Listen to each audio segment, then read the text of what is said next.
Creo que algunos tienen... ¿Qué es lo que tienen? Simulación. ¿Eso qué es? En simulación es el El laboratorio centro de arriba. simulación. Ahora, No, es que, no, no, no, es que eso fue hay que post explicarle, pandemia. explícale. Es que doctor, mire, ahora por ejemplo, estamos llevando neuro, infecto, tropicales, ya. Entonces vamos a simulación y vemos simulaciones de pacientes, supongamos con enfermedades tropicales, a malaria, entonces el doctor Mamani Chilón, creo que está. el doctor Mamani y la doctora Yauri son los que dictan Son varios clases. doctores que hacen simulación.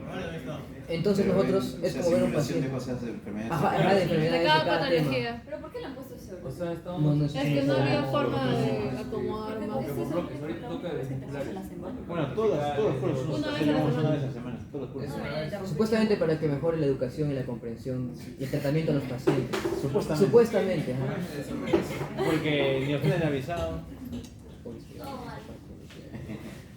Bueno, no sé, o sea, vean, arreglen el tema con la escuela de cosas administrativas.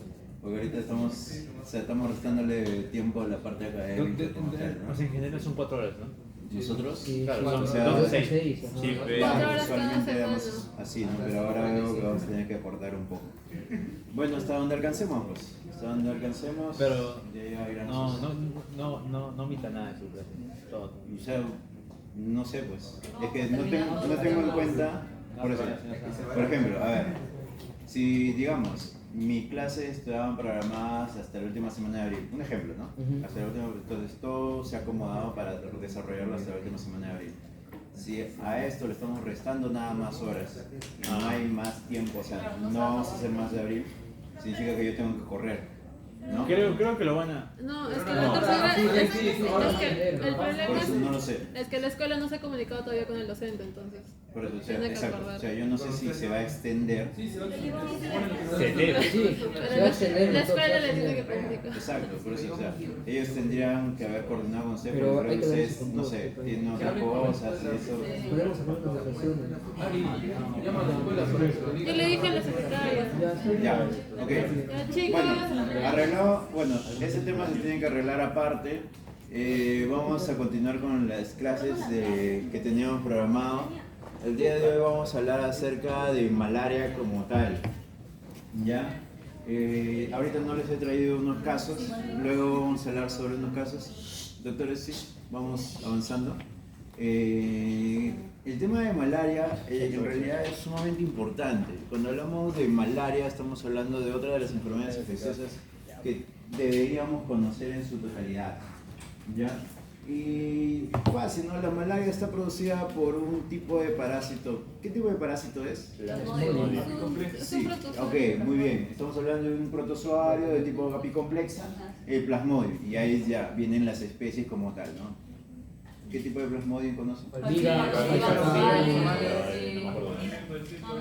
eso yo no sé. Falciparum, vigas, ovales, Noblesi.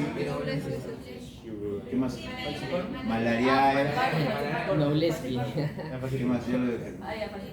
Simium. ¿Qué? ¿Hasta ahí nos quedamos? Ah, claro, sí, hay más. Que también son importantes. Claro, ¿no? Ahí están en las diapositivas. Exacto. Entonces, es importante que nosotros reconozcamos esto y reconozcamos más o menos cuál es el patrón clínico o cuál podría desarrollar una enfermedad severa, ¿sí? Porque nuevamente, cada vez que nosotros nos enfrentemos a una enfermedad infecciosa tenemos que reconocer la severidad como tal para poder actuar de manera inmediata.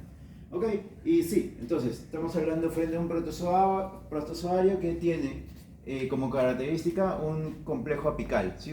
Es apicomplexa. Sí, acá está. Un complejo apical que lo que le va a permitir es ingresar a la célula. Entonces estamos hablando de un parásito intracelular como tal, ¿sí? Un protozoario, complejo apical, que tiene una capacidad intracelular.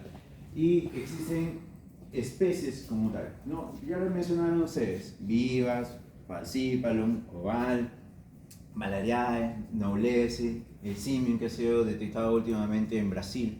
Y esto es producido a través de un vector primariamente, ¿no? ¿Cuál es el vector para el plasmodium? Anófilo. Ya, ok, muy bien. Entonces, ahí vemos nuestra imagen. Ahorita vamos a describir un poquito acerca de eso. Y la transmisión usual, ¿sí? La transmisión usual del plasmodium vendría a ser a través de un vector conocido como el anófilo. Sin embargo, estamos diciendo que este es un parásito intracelular. su predominio, su lugar donde va a estar serían los eritrocitos. Entonces, todo aquello que vaya a transmitir eritrocitos hacia otra persona podría ser un factor para transmisión de la enfermedad. Ejemplo, ¿sí? Trasplante de órganos, transfusión sanguínea, ¿sí? El uso de inyectables. Estos factores también podrían ayudarnos a lo que vendría a ser la transmisión, que no es la transmisión más frecuente, es una transmisión inusual, pero es importante conocerlo también. Ok, muy bien, y acá tenemos el vector, ¿sí? ¿Se acuerdan? El Aedes que transmite, ¿qué transmite el Aedes? Dengue. Dengue, Zika, Chikungunya. ya, Eso no es el- Fiebre amarilla, ¿qué más? Ahí nomás. ¿Qué más? Eso, ¿Qué? eso. Los ¿Qué? arbovirus. ETS. Ya, pero, o sea, los arbovirus en su totalidad no son transmitidos solamente por el Aedes, ¿no? Arbovirus, que vienen producidos por artrópodos, ¿no? Entonces, cualquier artrópodo podría ser un factor para transmitir estos virus especiales. Ya, perfecto. Entonces tenemos los vectores, ¿no? Uno de los vectores que es muy común, Culex, después el Aedes y el otro el Anopheles. Pero hay unas características especiales en cuanto a la morfología para poder identificarlo. Si ustedes se dan cuenta, tienen como unas especies de antenitas. Acá lo he puesto de amarillo. ¿Sí? Hay unas antenitas. En el caso del Anopheles, estas antenitas son casi de la misma dimensión o longitud que el aparato que utilizan para extracción de sangre. A diferencia del otro que es bien rudimentario, pequeño, el Culex también es pequeño, rudimentario. Ya, esta es una de las características especiales para poder diferenciarlo. A esta se le denomina palpos.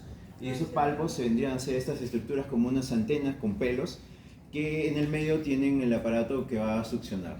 Después, la forma en la cual se depositan para absorber la sangre también nos permite diferenciarlo. En el caso del Anopheles, es como que se plantara directamente, con toda su estructura una línea longitudinal recta. En cambio, el Aedes, por ejemplo, se curva, ¿no? Hace una V invertida y de esa manera absorbe la sangre. Esa es otra de las formas para poder diferenciarlo.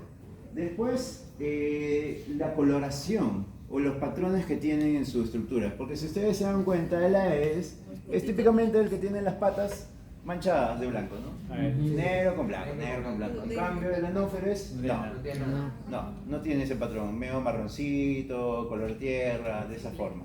¿Sí? Entonces, esto nos va a poder diferenciar entre un mosquito por el Aedes, el Anopheles, entre el Culex. Ok, muy bien. Ahora, el Plasmodium, ¿sí? Los plasmodios tienen distintas maneras de actuar. ¿Ya? Habíamos dicho que la predominancia en la cual se van a depositar van a ser los eritrocitos. Pero a veces el Plasmodium se deposita en distintos eritrocitos.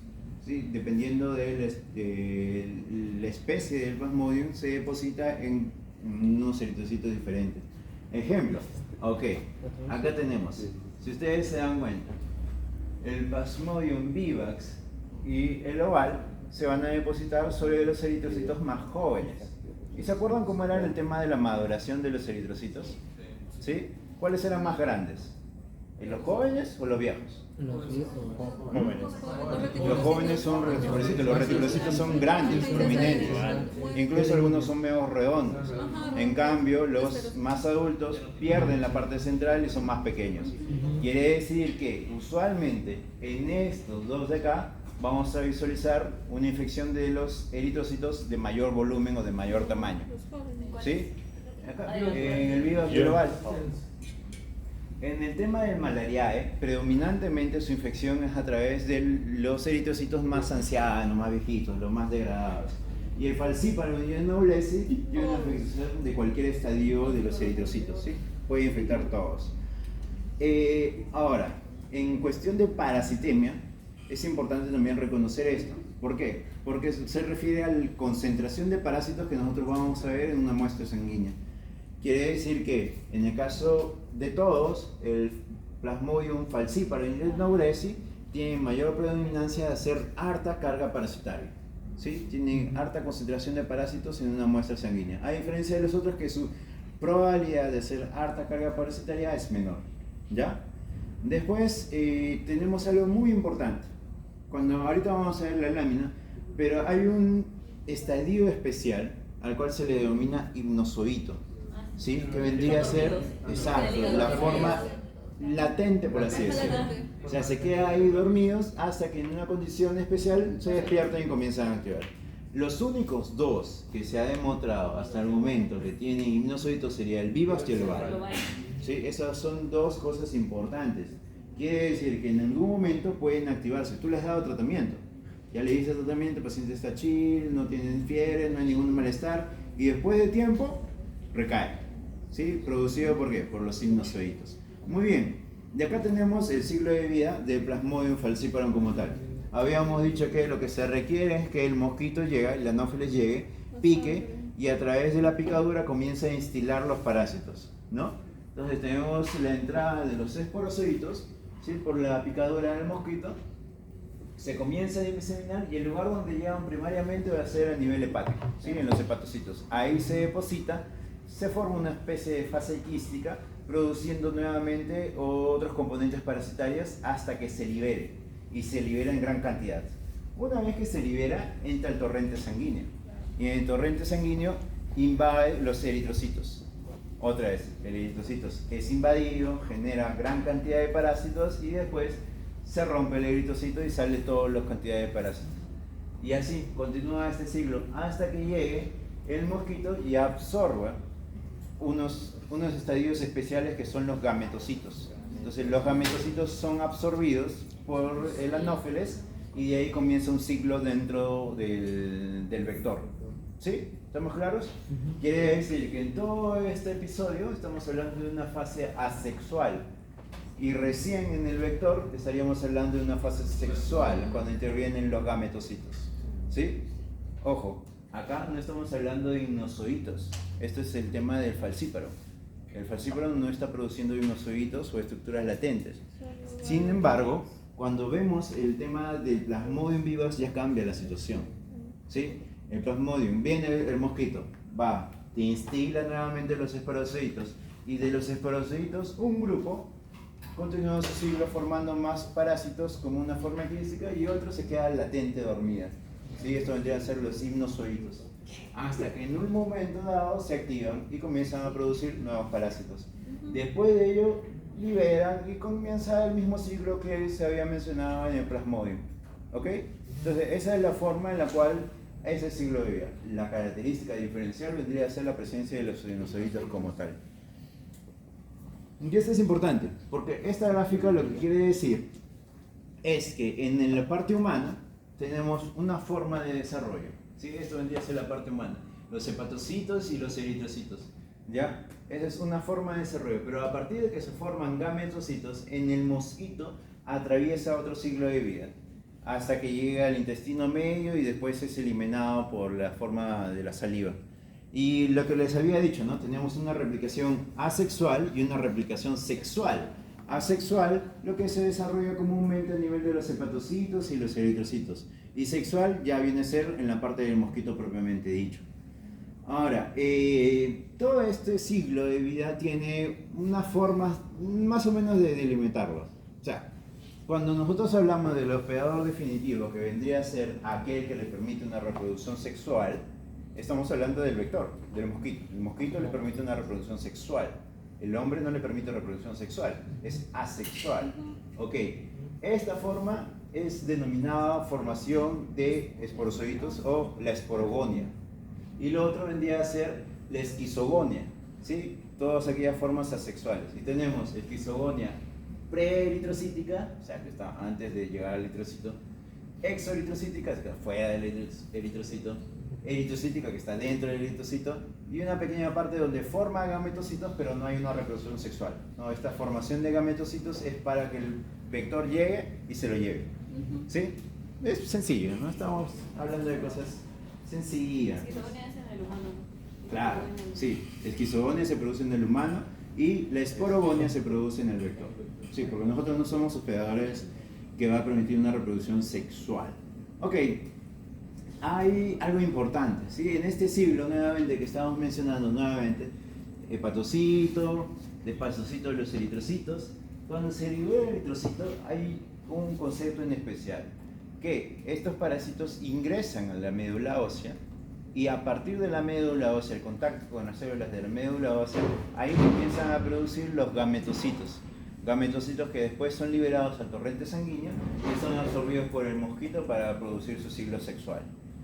¿Sí? O sea, una de las fuentes principales para la producción de gametocitos vendría a ser la exposición a la médula ósea. Pero no significa que solo en la médula ósea se producen los gametos. No, ese es el principal. Ajá, el lugar principal. Ok. Ya, ahora acá viene lo importante. De por qué se produce tanto daño. Sí, porque hasta ahorita hemos visto, invade el hígado, ¿sí? Invade el hígado, algunas células, se rompe, etc. Después invade los eritrocitos y comienza a lisarlos y se rompe. Eso, la lisis de los eritrocitos nos podría traducir varias cosas, ¿no? Como la anemia, la presencia de fiebre por la exposición de parásitos, etc. Pero hay otras complicaciones asociadas al plasmodium que es importante reconocer. Cuando los eritrocitos son infectados por el parásito, comienzan a producir unas estructuras proteicas en su superficie, como si fuesen unos codos, ¿ya? Esto se encuentran acá, como unos botones, ¿ya? En toda la superficie. Entonces, esa característica especial produce dos cosas. Uno, que el eritrocito se pega al endotelio, y dos, que entre eritrocitos se comiencen a juntar. Entonces, a esto de acá se lo denomina como adherencia al endotelio como tal, una citoadherencia. Entonces se va pegando el endotelio, se pega, entonces su movilidad se ralentiza, ¿no? Porque ya está pegado, es como una llanta que se pegó a la pista y quieres avanzar, está pegada. Entonces, en algún momento se comienzan a pegar también los eritrocitos entre sí, y ahí se le denomina la forma de roseta. ¿Por qué? Porque están pegados los eritrocitos tanto que forman como una especie de rosa. Sin embargo, como está pegada al endotelio, esta roseta también se pega a ellos y al final terminan ocluyendo los vasos sanguíneos y la perfusión tisular. ¿Sí? Entonces, eso es lo que sucede típicamente. Y acá está. Acá está la imagen. ¿Sí? Lo que habíamos dicho, ¿no? Los eritrocitos se pegan, entonces ahí tenemos la forma de roseta con un centro de un eritrocito parasitado. ¿No? Acá está, el eritrocito parasitado, y como tiene una alteración en su superficie, los otros eritrocitos se pegan. Y esta estructura vendría a ser la roseta. Y eso se pega en el endotelio y dificulta el paso sanguíneo. ¿Sí? Sí. Ok, perfecto, muy bien. Ahora, hay un tema clásico de diferenciación de cuadro clínico, que no, ojo, no excluye que pueda ser otra especie de plasmodium, esa presentación clínica. Es típica que ustedes la vayan a encontrar en la literatura, es típica que en el momento que vayamos allá también se mencione en la célula por alguno de los doctores, pero no excluye otro patrón clínico, porque no es que se respete al 100% este ciclo de vida de los parásitos, ojo, ¿ya? Pero debemos también conocerlo. En el caso, por ejemplo, de la malariae, su ciclo de vida permite que en el momento que se liberen los parásitos del tema intracelular hasta el extracelular, ahí comienza a haber un pico febril. Esto sucede aproximadamente en el cuarto día. ¿Sí? Ajá. En cambio, en el Vivas Jovale, cuando se liberan los parásitos, ¿sí? Se liberan, ahí comienza el pico febril. Pero esto sucede en el tercer día aproximadamente. Diferente es con el tema de plasmodium falciparum, que al tener harta carga parasitaria, el ciclo se altera y comienzas a tener patrones de fiebre indistintamente en cualquier día. ¿Ya? O sea, esa es la forma de presentación. La presentación clínica, pero ojo, cuidado con eso. No es la presentación más habitual, ¿ya? O sea, por literatura se va a describir así, pero cuando veamos pacientes no es la presentación más común. Acá hay algo importante que requiero que se entienda. Muy bien. Esta gráfica es un poquito compleja. Tenemos acá la prima infección, ¿sí? La prima infección, una persona, yo me enfermo en este momento, ¿sí? Yo primero he sido picado, ¿ok? He sido picado, pero todavía no tengo una expresión clínica, no hago fiebre, nada, pero tengo los parásitos dentro de mí. ¿Qué significa? Que estaríamos en un periodo en el cual estoy asintomático y que como recién está empezando, probablemente todavía no es detectado el parásito. ¿Ok? Ok. Entonces teníamos acá, ¿dónde está? Una línea verde que vendría a ser el umbral para detección microscópica. Si yo me detecto ahora, probablemente no lo encuentre. Pero si comienzan a reproducirse más, pasa el tiempo y recién ahí puedo detectarlo en la lámina periférica. ¿Sí? Claro, cuando pasa el símbolo del umbral. Ese umbral es cantidad de parásitos. Ok. Y recién ahí puedo verlo, pero todavía no tengo una expresión clínica. Tal vez todavía no hago fiebre. Pasa un tiempo más, aumenta mayor la carga parasitaria y recién ahí hago expresión clínica y hago fiebre. Y eso es lo que estamos viendo por arriba, lo rojado. ¿Sí? O sea, en una primera infección puede que no me tome mucho tiempo para hacer un umbral microscópico y no me tome mucho tiempo para desarrollar una expresión clínica. Ojo, ¿ya? Sin embargo, después, cuando hay una recaída, si ustedes se dan cuenta, la línea roja está aumentando, o sea, está más alta. Quiere decir que en las recaídas el cuadro clínico es más leve, no es tan expresivo, ¿no? Demora un poquito más en la expresión clínica, pero el umbral microscópico sí lo vamos a tener de todas maneras. ¿Sí? O sea, la frecuencia de síntomas en la recaída es menor, o la severidad de síntomas en la recaída se dice que es un poco menor. ¿Sí? ¿Se entiende? Sí, sí. Muy bien. Es un grillito. No lo matas, pobrecito. No, deja. Qué miedo.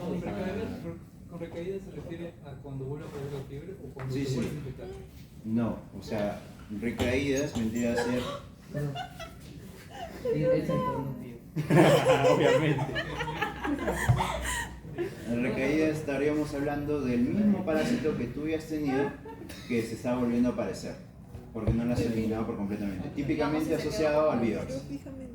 Como, digamos si se quedó como el hipnozoito y luego... Exacto. ¿Sí? Pero Reinfección para- es... ¿Ah? O sea, el umbral microscópico sigue... El umbral microscópico es el mismo, porque el umbral microscópico viene de la mano del observador. O sea, el observador tiene que ver y ya. Solo que puede variar el clínico, ¿no? El cuadro clínico varía, porque ya se estaba expuesto. En teoría, la severidad debería ser menor de la enfermedad o de la expresión clínica. Entonces, por eso, tu detección de umbral clínico es más alto, ¿no? O sea, va a ser menos exacerbada la expresión clínica. Incluso, en algunos casos de reinfección, tú vas a tener un umbral microscópico, vas a detectar, pero no haces clínica, ¿no? Como este lado de acá, no hace expresión clínica, el rojo está más arriba. ¿Sí? ¿Se entiende? Sí, en un paciente con reinfección, entonces, para ver cómo está yendo el tratamiento, o sea, la clínica no es tan importante porque puede estar con una gran parasitemia, pero su clínica es irrelevante. Ah, ahí viene el tema, ¿no? Esa es una cuestión muy importante, porque en zonas de alta endemicidad como Iquitos, ellos están expuestos usualmente. Entonces vas a tener probablemente muchas personas que no hacen expresión clínica, pero tengan circulando salud la carga parasitaria. ¿Sí? Ese es un tema, por eso se dificulta la erradicación, porque no vamos a testear a todos y darle tratamiento a todos. ¿Me ibas a preguntar algo? Sí, ¿hay forma de eliminar el hipnozoito? Sí, hay tratamiento para que es específico para el hipnozoito. Ahorita lo vamos a revisar. Ya. ¿Más dudas? ¿No? Ok. Perfecto. Entonces, este apartado es importante, muchachos, ¿sí? Entonces, que haya una recaída significa que, o sea, solo esto pasa en el virus, porque se supone que no tratamos el hipnozoito. O podría pasar en los demás. Ya. O sea, predominantemente es de aquellos que tienen hipnozoitos. Vivas es el principal ejemplo, también puede ser el oval. Sin embargo, podría haber una recaída por otros agentes parasitarios cuando no lo has tratado de manera adecuada. Ya, ese es el otro problema. Pero, o sea, típicamente o conceptualmente deberíamos tenerlo en cuenta que es el mismo parásito el cual te está produciendo un nuevo cuadro clínico. ¿La vida de la persona corre riesgo siempre y cuando presente síntomas clínicos o todo el tiempo que tenga el parásito? No, el mayor riesgo de mortalidad es con la expresión clínica. Porque, o sea, es ahí el cuadro inflamatorio, es ahí las complicaciones, etc. Ya. ¿Dudas? ¿Más dudas? ¿No? No, dilo. Sin miedo. No, mi pregunta más que nada es, ¿puede llegar un punto en que hasta cierto punto de vista no es asintomático, Sí. pero evoluciona? ¿Cómo evoluciona? Llega, o sea, va siguiendo la secuencia de enfermedades. Ajá. Llega a una parte en donde se supone debería ser ya tratar la afectación. Vamos a ponerle, oye, recién hace los síntomas. Ya. O sea, Es posible, creo. ¿cómo debería yo reaccionar ante ello? Nada ¿cuál sería O sea, por eso, ya, ok. Si el paciente viene contigo ahora y tiene expresión clínica, debes tratarlo. Si tú sospechas que ese paciente puede estar infectado, pero en este momento no está desarrollando expresión clínica, igual, aunque lo detectes en sangre, tienes que tratarlo. Porque está con un parásito en un lugar estéril, ¿no? O sea, la sangre es un lugar estéril. Entonces no debería tener presencia de parásitos. Por eso le das tratamiento. Independientemente si tiene expresión clínica o no. Lo que va a variar es el abordaje, o sea, el tratamiento más severo, más exhaustivo. Eso es otra cosa. ¿No? Porque si yo hago ahorita expresión clínica de severidad, un tratamiento diferente a expresión clínica más o menos de un cuadro leve. ¿Sí? Ok, perfecto. Muy bien. ¿Dudas? ¿Hay dudas? ¿No? ¿Seguro? Ok, ya. Sigamos. Los síntomas, bueno, son globales, un poco inespecíficos, porque el patrón clínico va a ir desde fiebre, dolor de cabeza, tos, escalofríos, enarece. Y acá estás, ¿no? Nunca les puse resaltado todavía. Un buen pata que soy. Un huésped no inmune casi siempre hay fiebre. En cambio, las personas inmunes pueden ser asintomáticas. ¿Sí? O sea, las personas que han estado expuestas previamente a la exposición del parásito pueden desarrollar una clínica asintomática. Doctor. Doctor, la fiebre no es característica, o sea, Ondulante. Por eso, o sea, típicamente la fiebre se dice que en teoría la expresión de la fiebre va a ser por días. En el caso de el Vivas Jovale sería al tercer día y en malaria al cuarto día y el otro vendría a ser intermitente. El patrón de presentación durante el día es un poco inespecífica. Usualmente se desarrolla durante periodos de la tarde, eso, pero o sea, no es predominantemente ello en la mayoría de los pacientes. ¿Ya? No es que nos vamos a guiar de ese patrón en este momento para desarrollo, para la discriminación de la enfermedad. Y todos los tipos de plasmodium siguen también lo de la siguiente diapositiva que estuvo, eso, siguen esas características, o sea que hace... Aumenta el umbral. Sí, o sea, este es el patrón en global del plasmodio. Sí, de ahí ya la severidad es otra cosa. Ok, ya muy bien, nos habíamos quedado en la sintomatología, sí, cuadros generales, fiebre, etc. Y hay algo importante que necesito que ustedes se acuerden. ¿Sí? Les dije la primera vez, siempre que ustedes se enfrenten a una enfermedad infecciosa, descarten lo más severo primero. Entonces es importante recordar los criterios de gravedad o de severidad de Plasmodium falciparum. ¿Alguien se lo sabe de casualidad? ¿Han escuchado los criterios de severidad? Sí. Pero no se lo saben. O sea, Pensando, a ver, vamos a pensar. ¿Qué consideran ustedes que debería ser un criterio de severidad? Inestabilidad hemodinámica. Ajá. Bueno, globalmente inestabilidad hemodinámica, perfecto. Glasgow. ¿Ah? Fiebre mayor de 40, O sea, es que la fiebre como Compromiso patrón de del severidad sensorio. es un poquito difícil, ¿no? Porque Ajá. nos va a dar fiebres altas, sí, pero o sea, no lo categorizamos siempre como severidad. Compromiso del sensorio. Anemia grave, muy bien. Ah, compromiso sensorio también podría ser, ok. Conciencia. Alteración de la conciencia va ligado al compromiso sensorio. Perfecto. ¿Qué más? ¿Qué consideran asociado más? ¿Mm? ¿Cómo? Si puede estar de pie. ¿Dijo anemia? Sí, también eso es. ¿O sea, te refieres a daño de órganos? Ya, ok, perfecto, sí, muy bien. La carga parasitaria. Ya podría ser un indicador, ¿no? Pero no se cumpliría en el 100% porque no todos hacen alta carga parasitaria, ¿no? ¿Se acuerdan? Cuando hicimos el cuadro, el que hace más carga parasitaria vendría a ser el falcíparo, ¿no? podría ser algún tipo de... Ya, de Fiebre. isquemia o por los pseudotrombos. por la obstrucción. Ajá. Ok. O sea, no es que forma un trombito exacto, ¿no? Pero sí ocluye y produce un cuadro de hipoperfusión. Ok, perfecto. Muy bien. Entonces, acá está. Lo mismo que ustedes han dicho. Alteración de la conciencia, ¿sí? Después, postración, que va ligado un poco con el tema de alteración de la conciencia. Convulsiones, ojo, convulsiones. Cuando hay malaria cerebral, hay un compromiso generalizado del cerebro, te puede producir cuadro de convulsiones. Acidosis metabólica, el doctor lo había mencionado, ¿no? Daño multiorgánico, acidosis metabólica ligada al compromiso hematológico renal. Hipoglicemia, también es un cuadro de severidad. Anemia severa, insuficiencia renal, compromiso hepático con hiperbilirubinemia, compromiso pulmonar con edema pulmonar, sangrado significativo, shock, también lo dijeron, hiperparasitemia, ojo con la hiperparasitemia. La hiperparasitemia solo se da en caso de Plasmodium falciparum. Otros autores mencionan a Noblesi, ya, pero en este caso falciparum es el criterio que vamos a evaluar en el caso de hiperparasitemia. Vivax no va de la mano con hiperparasitemia. Y otra cosa, cuando ustedes revisen la norma técnica peruana establece un criterio de severidad por la trombocitopenia. ¿Sí? La trombocitopenia, la norma técnica peruana lo coloca, pero tomémoslos con pinzas, ¿sí? O sea, hay que tener mucho cuidado con ese evaluado porque gran parte de los cuadros de malaria no van a dar trombocitopenia. O sea, no quiere decir que todos los cuadros de malaria son severos. Ojo, ¿ya? O sea, hay que tener cuidadito con ese dato está medio suelto por ahí. Las normas internacionales no toman a la trombocitopenia como un criterio de severidad. Yo les estoy trayendo la norma de la OMS, entonces nos estamos guiando de esa norma. Y en algún momento lo van a mencionar cuando vayamos a Iquitos o a Pucallpa, no sé a dónde desean ir. Les va a mencionar tal vez algún doctor, ¿sí? ¿Qué? Ahí dice, la otra norma, ahí está OMS y la otra dice. Sí, yo les estoy trayendo de la OMS. Entonces lo llamo del 10% de la OMS, no del 5%.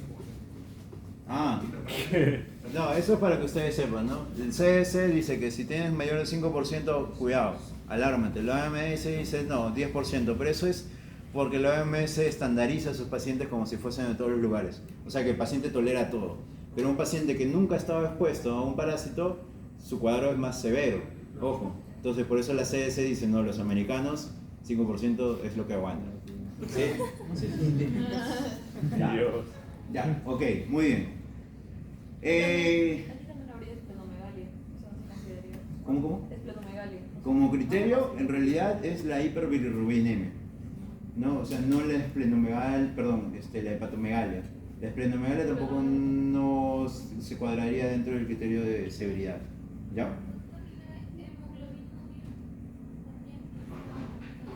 O sea, el criterio en cuestión de daño renal es creatinina alta o urea alta, no es presencia de sangre en la orina. ¿Ya? Cuando hay sangrado significativo, se refiere al sangrado prolongado. En el caso de la hemoglobinuria o, bueno, la hematuria, por el otro lado, serían sangrados no tan prominentes, ¿no? O sea, ese es el tema. ¿Dudas? No, perfecto, muy bien. En el caso de Plasmodium vivax, sí, los criterios de severidad son los mismos, pero le quitamos el tema de parasitemia, ¿ok? Claro, porque parásitos no va a ser nuestro criterio para hablar de severidad en vivax. Y acá está lo que habíamos mencionado hace un momento, ¿sí? Existen infecciones en las cuales no vamos a poder detectarlas por el microscopio, ¿sí? Porque la carga parasitaria es muy poca, y al ser muy poca, no las podemos visualizar.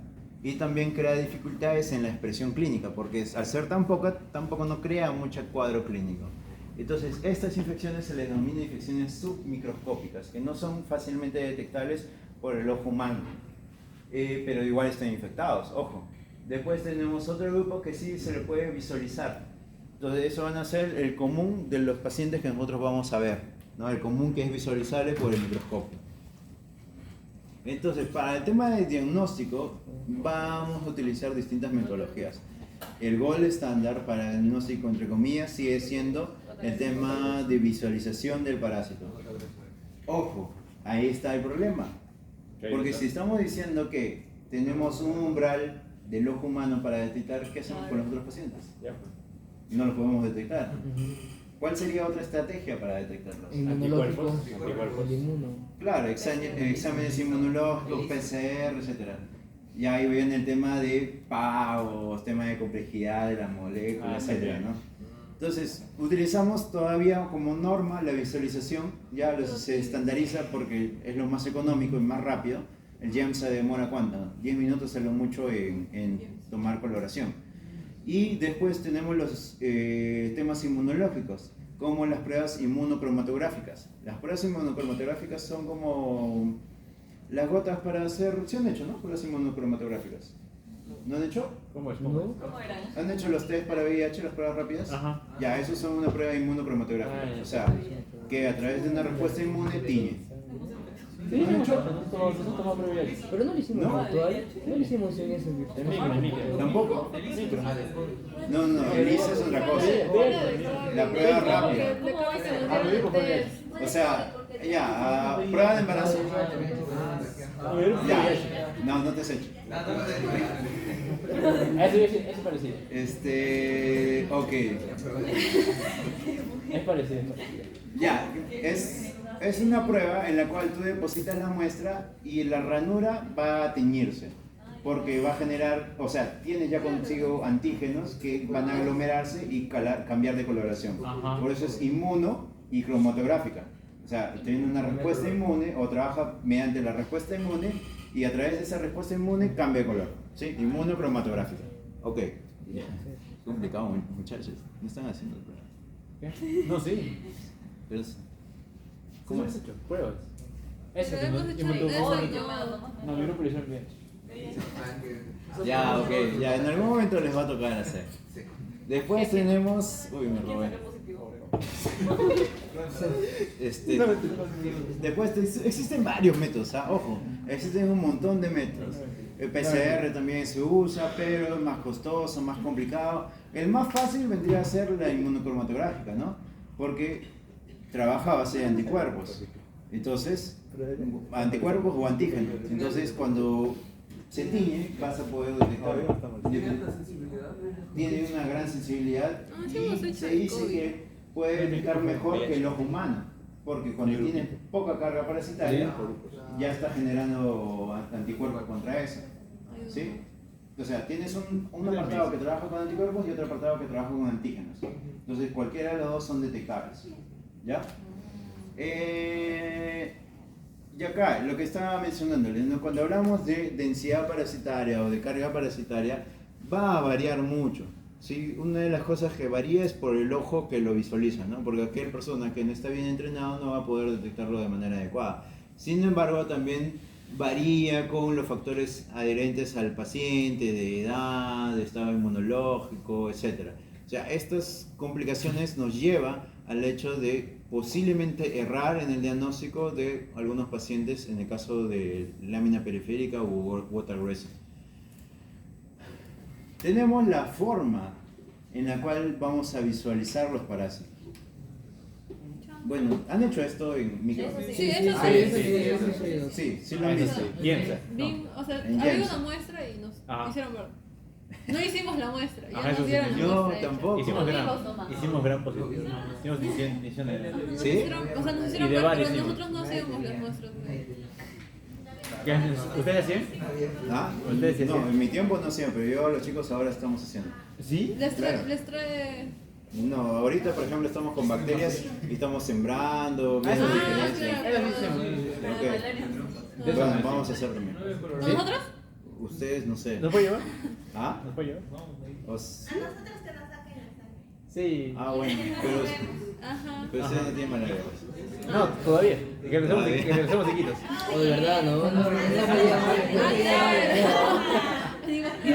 Le canto Muchachos, todo. ojo, suave. Cuando vaya Niquito, por favor, use repelente. ¿ya? O sea, ¿Qué será el salado? ustedes, bueno, no sé, ¿cuántos son de Iquitos o de la selva? Uno. Mi papá se ¿Ya han estado expuestos o han tenido enfermedad? Dengue. Dengue, pero malaria. No, Nunca le malaria. he dado nada. Nunca me da nada. Todavía. Ok. Uy, caserita. Pero los demás no han estado expuestos. Entonces, tengan cuidado. Sí, tengan cuidado. Sí, O Estamos sea, hablando. capaz después ya hemos estado, pero no estábamos. ¿Han ido a la selva antes? Yo sí. Yo sí, yo también. Yo varias, no, una. O sea, yo he ido muchas veces, ¿no? Pero siempre he ido con un montón de insecticidas. Yo nunca Sí, me sí. Yo no lo hago para enfermarme, Niquito, imagínate, ¿no? Tranquilo, ¿no? Ok, ya, pasamos en la zona de break. Entonces, el tema de identificación es muy importante. Y habíamos dicho, ¿sí se acuerdan hace rato cuando les dije? Cuando infecta un eritrocito y este es grande, es porque está en estadios jóvenes. ¿Y quiénes eran? El oval y el vivax. ¿No? Fácil.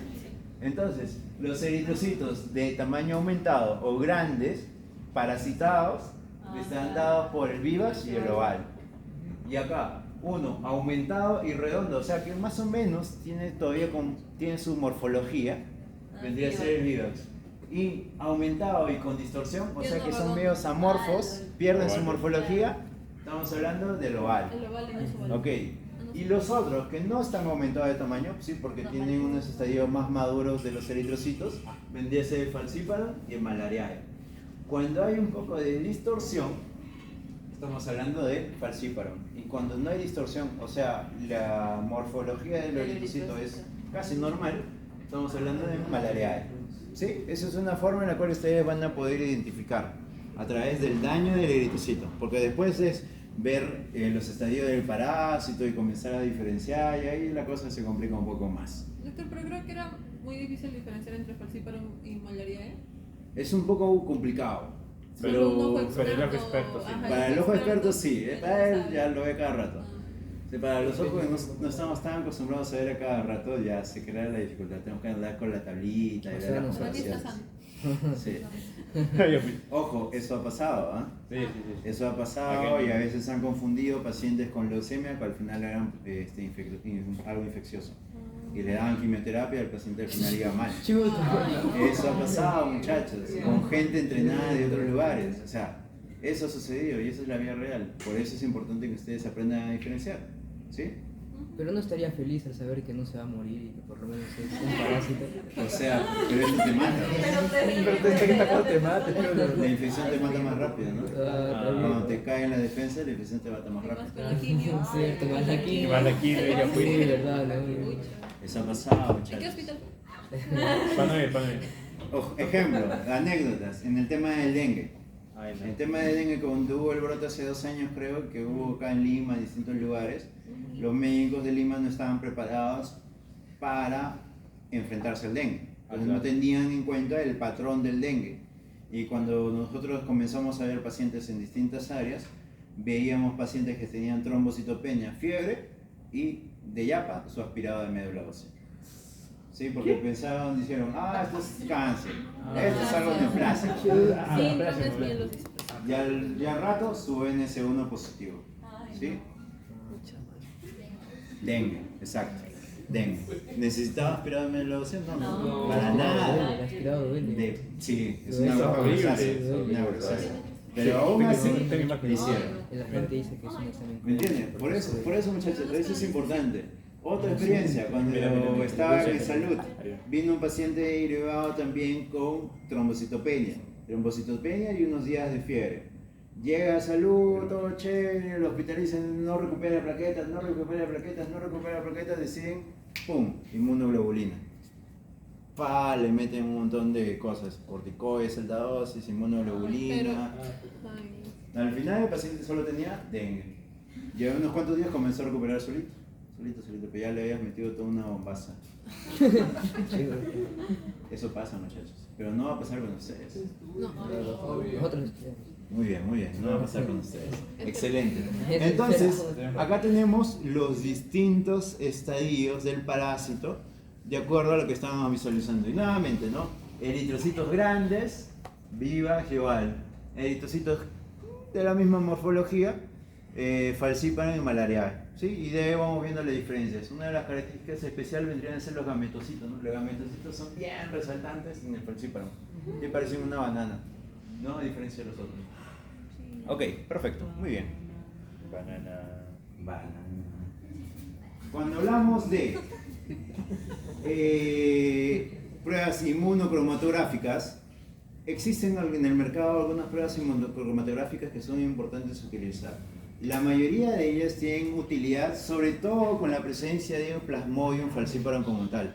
Por eso tiene una prueba que actúa sobre es un anticuerpo contra el HRP2, que es específico del Plasmodium falciparum.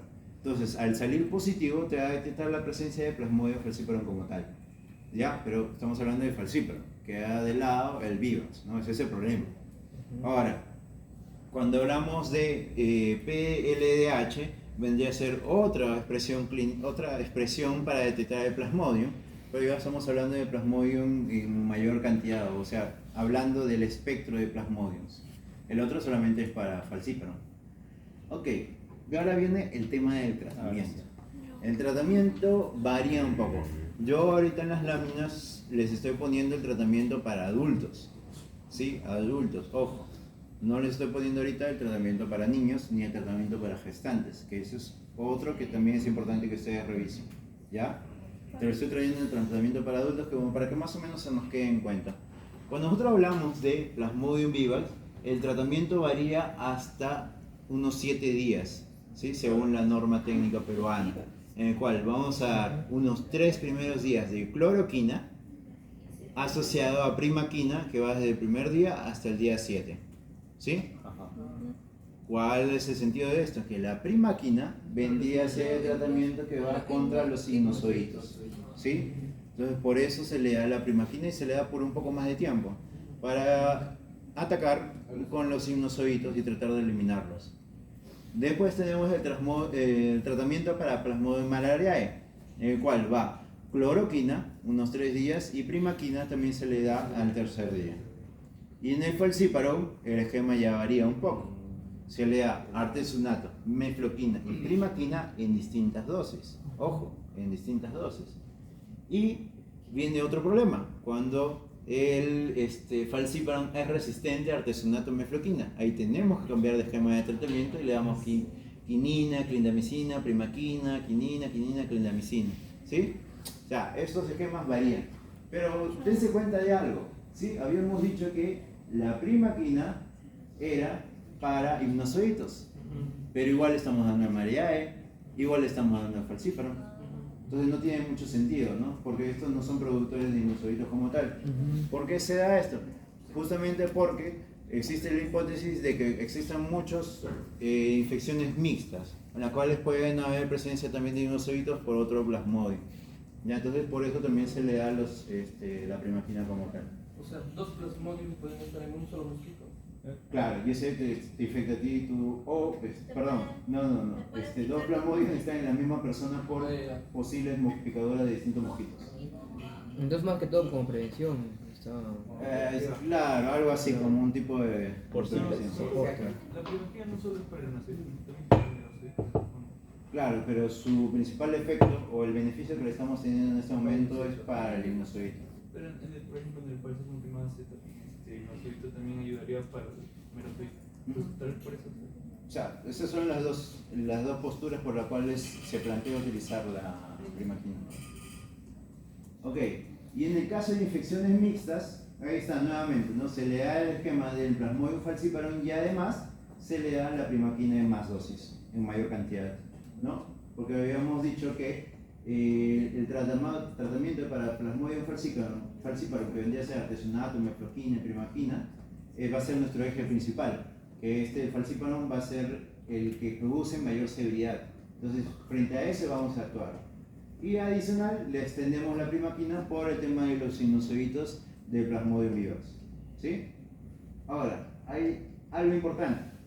Acá, en relación al artesunato, el artesunato tiene una gran acción, rápida acción, que lo que hace es una caída de la carga parasitaria bastante rápida. ¿Ya?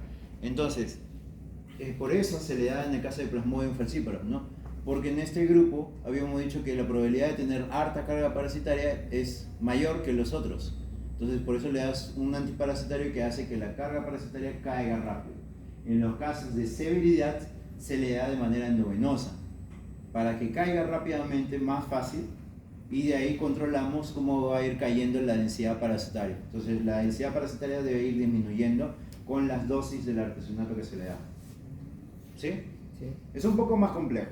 ¿Sí? Los esquemas de tratamiento son un poco más complejos, son distintos plasmodium que estamos viendo, entonces varía un poco, pero más o menos la idea es esa. ¿Se entiende? No. Sí, ya. Sí. Ok.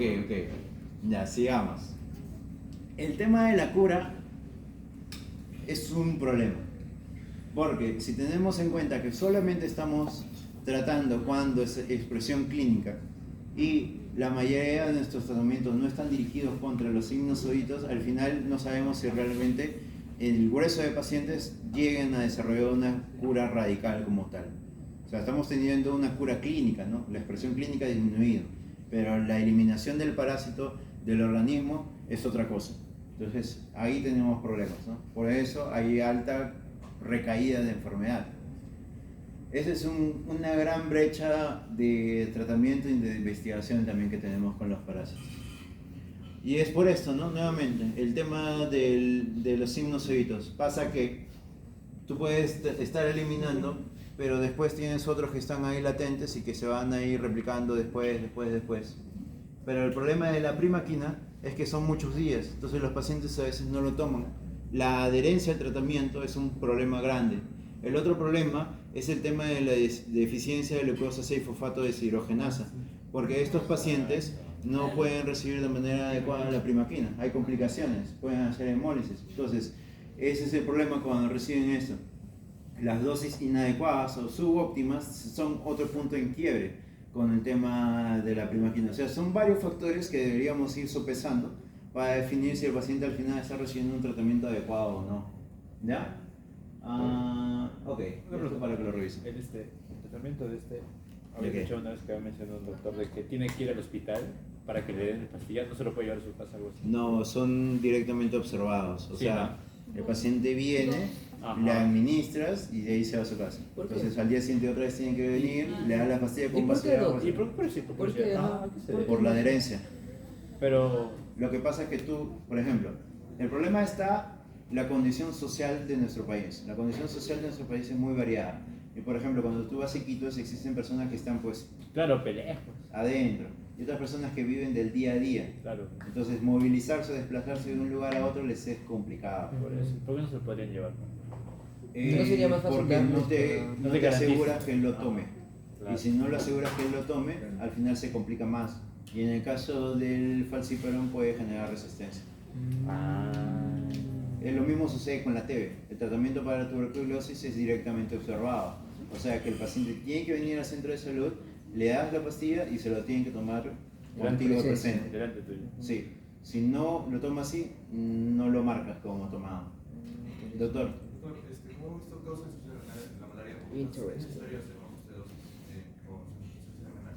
Ok, eso es en relación a las dosis endovenosas. Usualmente no requieren ajuste de dosis. Generalmente le das la mayor concentración. Cuando son endovenosas le das la mayor concentración en el primer día y de ahí vas evaluando cómo va a ir cayendo la densidad parasitaria. Pero usualmente no requiere ajuste de dosis para el tema de infusión renal. Para otros antibióticos sí lo requiere. Para antibióticos lo requiere como tal, ¿no? ¿Me ibas a preguntar? Sí. Doctor, creo que también hay vacunas para malaria. O sea, actualmente, el año pasado, si mal no me equivoco, ha salido un paper en New England en relación a la vacuna contra la malaria. Hay vacunas prometedoras, sí, pero no hay ninguna que todavía esté aprobada al 100% o que sea efectiva al 100%. O sea, pero hay cosas prometedoras. Hay anticuerpos monoclonales contra el plasmodium, que es un tema interesante, ¿no? Pero eso ya después lo veremos. Ya, ¿dudas? ¿No? ¿No? ¿Tenemos tiempo todavía? Sí, todavía unos 55 minutos. Estamos corriendo, muchachos.